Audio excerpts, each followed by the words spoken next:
And if they're ruled by that spirit, you know, would you think that they're ever going to be able to receive, you know, what the Lord is saying? And then from that perspective too, when it comes in purity, I would say yes. But anyhow, I find though, when you're not ruled by your emotions, when you're not ruled by a spirit, like a spirit of this world, when the Holy Spirit gives you discipline over what you're saying, and like when I was standing there, I'm just staying like with my shoulders relaxed, and my hands were probably crossed before me, like in a non-threatening way, and I just sat and I listened, and then I was thinking about, okay, what do I want to say?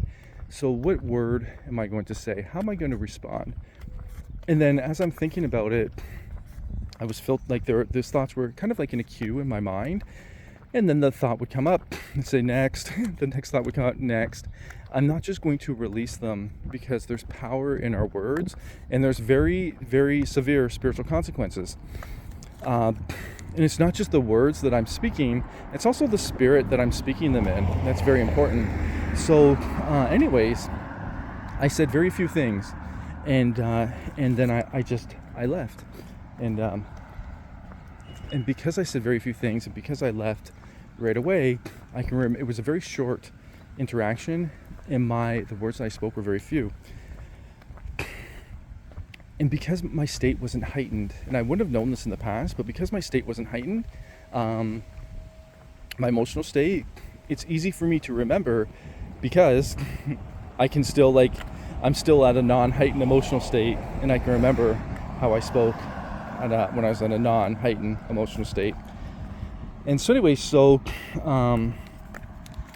they will try to transfer. So this is something that happens naturally. So I would have just assumed, and it was similar to like the track when I was showing the lane on the left and the lane on the right. You just assume that your norm is everybody else's norm, and it's impossible to see through somebody else's perspective because you've never experienced it.